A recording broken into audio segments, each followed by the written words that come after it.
They say love is blind. In my case, love was not only blind, it was deaf, dumb, and dangerously trusting.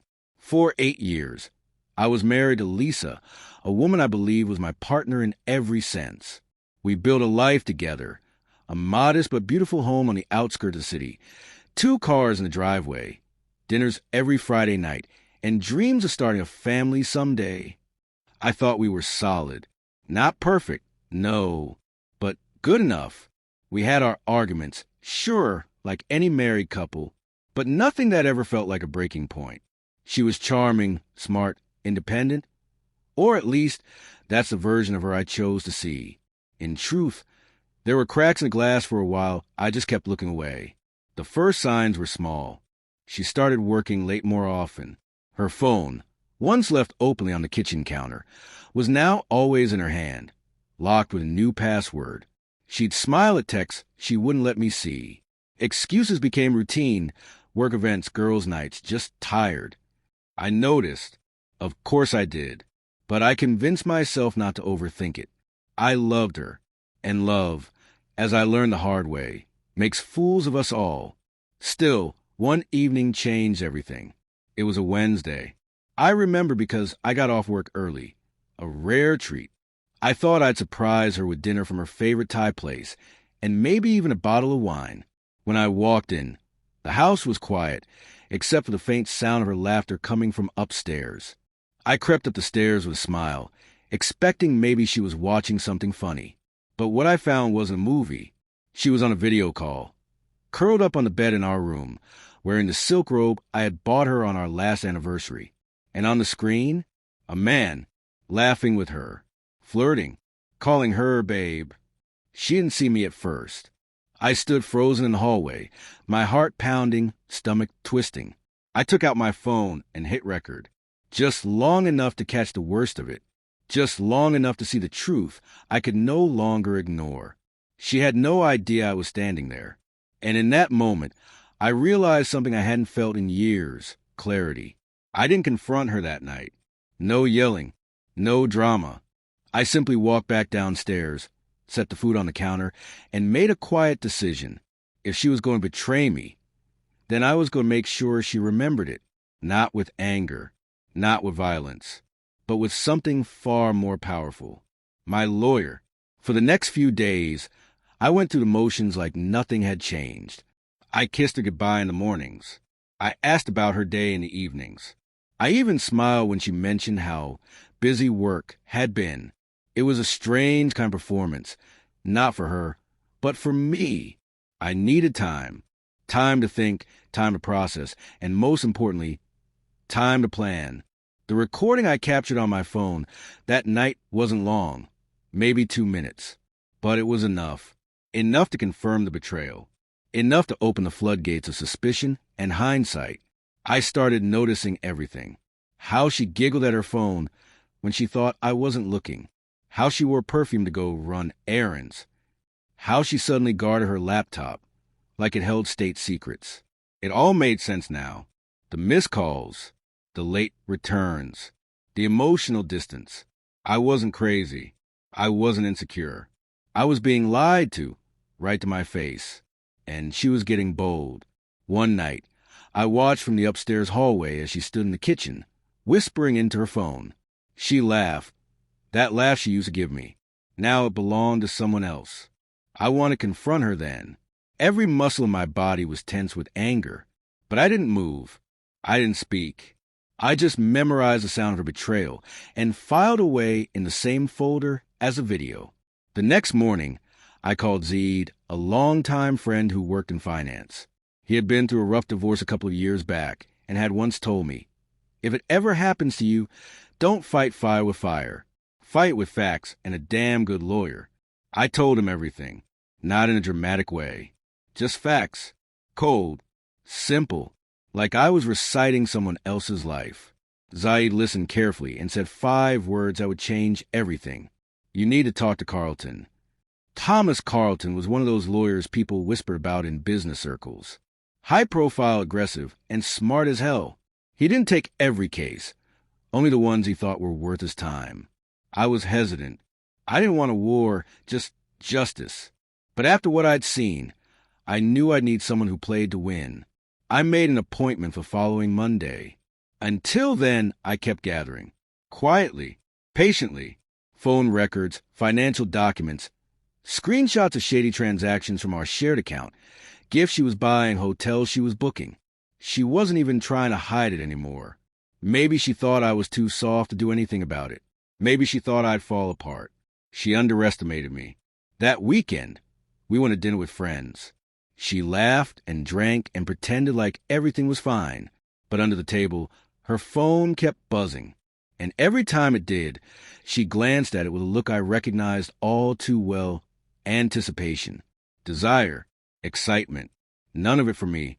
When we got home, she went to bed early, said she had a headache. I stayed downstairs and looked at her contact list. The man she was talking to wasn't just a fling. He was a part of her life now, embedded in it. She had made a choice, and I was about to make mine. Monday came. I walked into Carlton's office with a folder full of evidence and a heart full of fire. He flipped through the documents quietly, nodding occasionally, asking sharp questions. When I finished telling him everything, he leaned back, looked me in the eye, and said, "You're not just getting divorced. You're going to war, and you're going to win."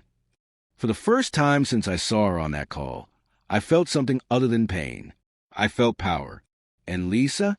She had no idea what was coming. I didn't plan on confronting her that night. But life has a way of presenting moments you can't ignore, quiet moments that suddenly explode into clarity. This was one of them. It was a Thursday evening. She had just come home late again, smelling like a mix of wine and expensive cologne that wasn't mine. She walked in with that casual confidence, the kind that comes from knowing someone loves you enough to ignore the obvious. She tossed her purse on the counter and smiled at me like nothing was wrong. "Long day?" I asked. She nodded. "Yeah, work's been crazy lately." Lies, so smooth they could have been rehearsed. We ate dinner in silence. I watched her chew with that same mouth that had whispered things to another man. I listened to her talk about office gossip and fake deadlines. It was all a show, and I was done playing my part. After dinner, I asked her to sit down. No drama, no raised voice, just a simple request. She looked confused, maybe a little suspicious. She sat across from me at the kitchen table. "I know about him," I said calmly.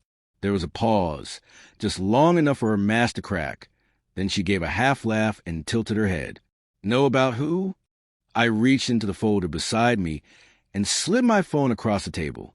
Her eyes flicked down to the screen, where the video was paused on her smiling face during that call. The robe, the bed, her lover on screen. Everything. She didn't touch the phone. She didn't need to. Silence stretched between us like a taut wire. Then, with a cold smirk, she leaned back and said, "So? You finally grew a spine." I didn't react. I didn't give her the satisfaction. She continued, her voice dripping with arrogance. "You think this changes anything? Look at you, pathetic. You think you'll walk away clean? No, sweetheart. Don't worry. I'll drain you dry. You'll be left with nothing but that broken pride of yours." There was the real her. No apologies. No shame. Just calculation. She thought I'd beg. She thought I'd break. That was her mistake. I stood up slowly and said, "Actually, I already spoke to my lawyer." Her smirk faltered. Just a flicker, but I saw it. "I've filed for divorce," I added. "All evidence is documented. Financial records, messages, call logs. You've left quite the trail." Her eyes narrowed. "You're bluffing." "Thomas Carlton isn't the kind of man who bluffs," I said. Her expression finally changed. The name hit like a bullet. Everyone in our circle knew who he was. Ruthless, precise, unbeatable. I didn't say anything more. I left her sitting there, her mouth slightly open, her confidence unraveling at the seams.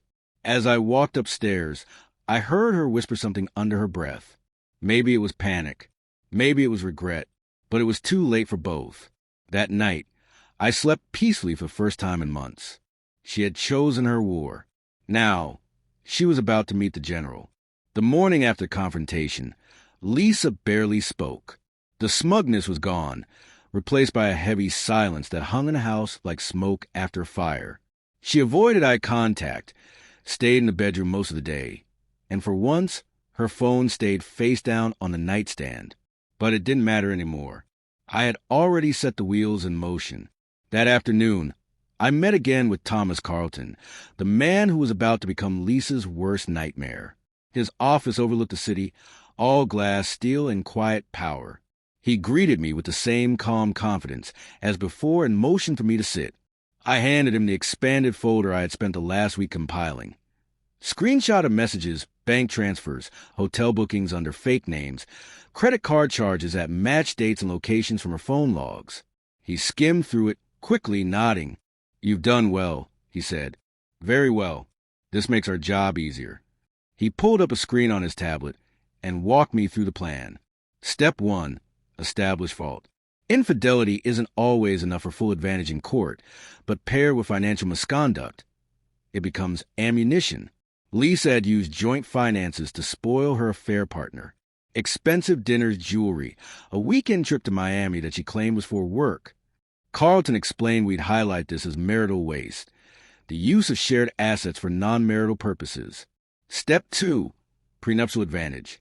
She had signed a prenup years ago. It wasn't ironclad, but it had specific clauses she either forgot about or never thought would matter. One of them stated that if either party committed adultery, they forfeited their right to claim more than 30% of shared assets. Carlton would ensure the court honored every letter.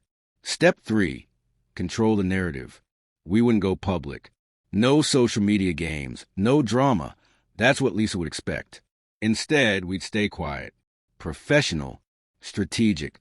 That way, when the paperwork hit her and her lawyer, they'd be blindsided. Step 4. Financial lockdown. Carlton had already filed a temporary order with the court to freeze joint accounts. This would prevent her from draining them or moving money around. He also advised me to open a new account in my name only and redirect all my income there.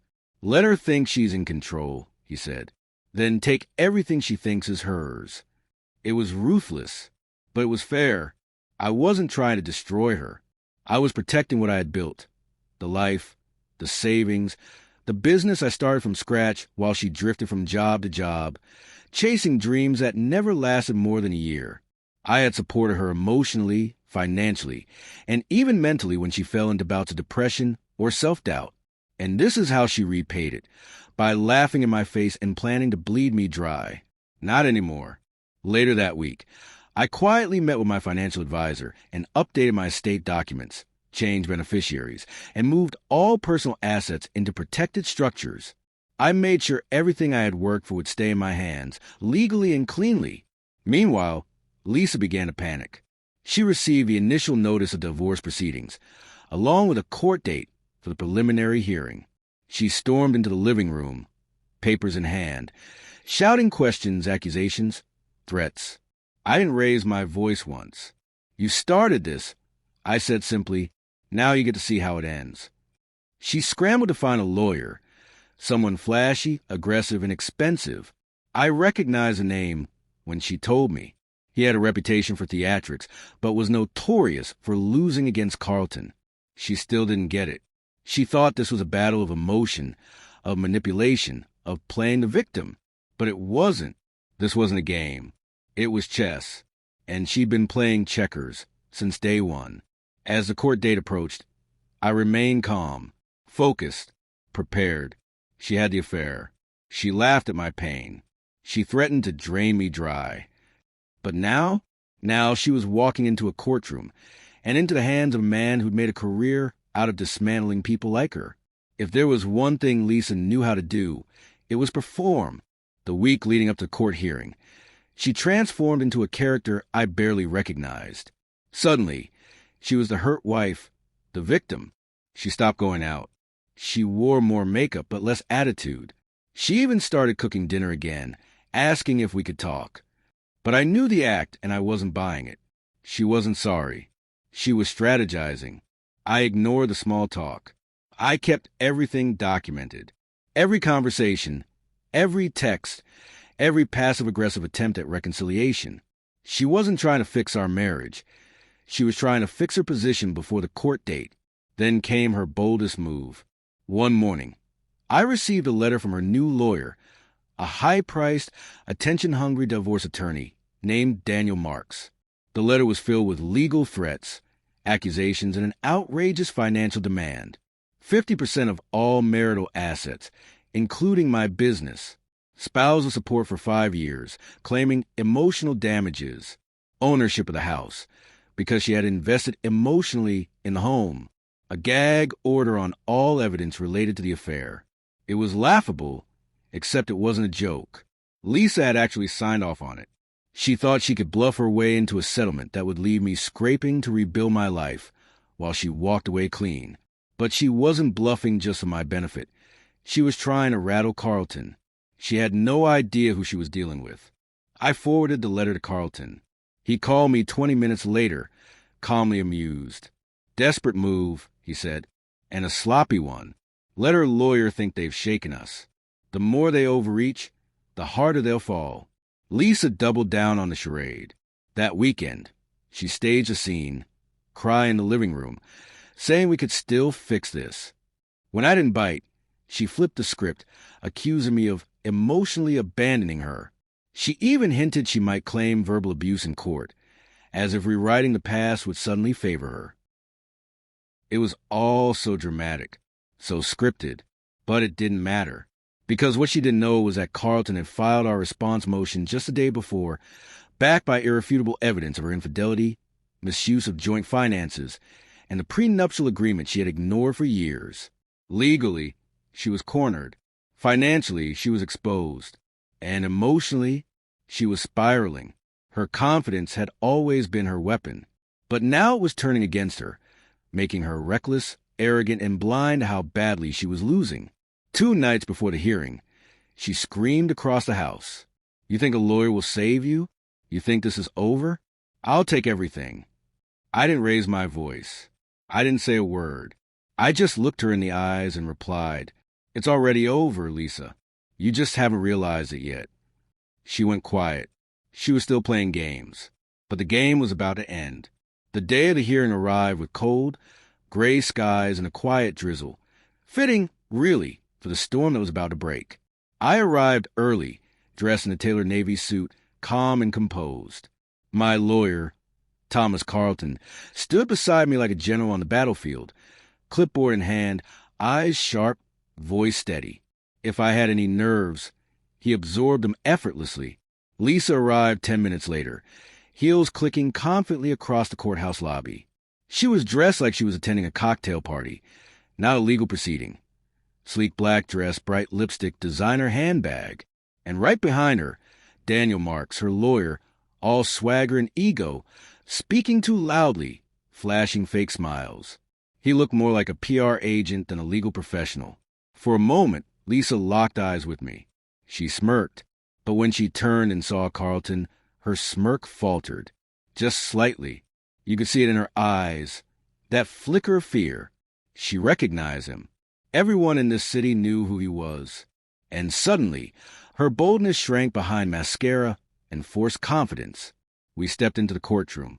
The judge, a stern woman with sharp eyes and zero patience for drama, called the room to order. Lisa's side went first. Mark strutted to the center, posture inflated, tone theatrical. He painted Lisa as the emotional victim, trapped in a loveless marriage, abandoned by a cold and distant husband who withheld affection and support. He called her a woman who had given the best years of her life to a man who dismissed her, and now sought only her fair share to rebuild her life. He requested 50% of all marital assets, alimony, the house, compensation for psychological distress. Lisa dabbed at her eyes, pretending to cry. The act was impressive, for someone who wasn't being cross-examined. Then Carlton stood. No drama, no show, just facts. He began by calmly introducing the prenuptial agreement, signed by both parties, witnessed and filed. Clause 9, Section B. In the event of proven infidelity, the offending party forfeits rights to additional spousal support and any claim exceeding 30% of shared assets. He placed a hard copy of the clause in front of the judge. Then he produced evidence of Lisa's affair, printed messages, screenshots, photos of hotel bookings, and the infamous video call recording. He played just 10 seconds, enough to show Lisa laughing on video with her lover while wrapped in a robe I had gifted her. Gasps from the back of the courtroom. Lisa's face drained of color. Carlton wasn't done. He handed over financial records, joint accounts used to buy luxury items, spa trips, and 2 weekend getaways, all matching dates she claimed to be on business trips. He explained this as marital waste, detailing how Lisa spent tens of thousands of dollars from our shared funds to entertain a man she wasn't married to. Marks tried to object. Carlton shut him down with calm legal precision. Every piece of evidence had been authenticated, every claim backed by receipts, dates, and timelines. The judge looked unimpressed with Lisa. She turned to her and asked, "Mrs. Stone, do you deny this evidence?" Lisa didn't answer. Her mouth opened, but no words came out. For the first time since this began, the performance failed her. The judge continued. Based on the evidence, she ruled, the prenuptial agreement would be enforced in full. Lisa would receive no alimony due to breach of marital conduct. She would be entitled to no more than 30% of the shared liquid assets. The house and business will remain fully under my name. Lisa would be responsible for her own legal fees. Silence. Then Lisa's lawyer whispered something urgently into her ear. She shook her head, still in shock, eyes locked on the table in front of her. She had walked in expecting to dominate me. She left with nothing but a handbag full of regrets. Outside the courthouse, as she walked past me without a word, I felt no joy, no smugness, just peace and freedom. Carlton clapped me on the shoulder. "Well played," he said.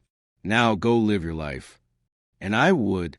No bitterness, no revenge, just clarity. She had laughed at my pain. She had threatened to ruin me. But in the end, she met my lawyer. The final hearing came just a month later, a mere formality at that point, but it felt like crossing the finish line of a marathon I hadn't signed up for. Lisa didn't even look at me as we sat on opposite sides of the courtroom. Her once flashy lawyer, Daniel Marks, had lost the smugness he brought in the first time. Now, he looked like a man trying to contain damage rather than win a case. Carlton, of course, was the same, steady, composed, a quiet force of nature. The judge entered and went straight to the point. She reiterated the findings. Infidelity had been proven with clear and undisputed evidence. The prenuptial agreement would be upheld in full. Lisa had violated marital trust and misused joint funds for personal gratification.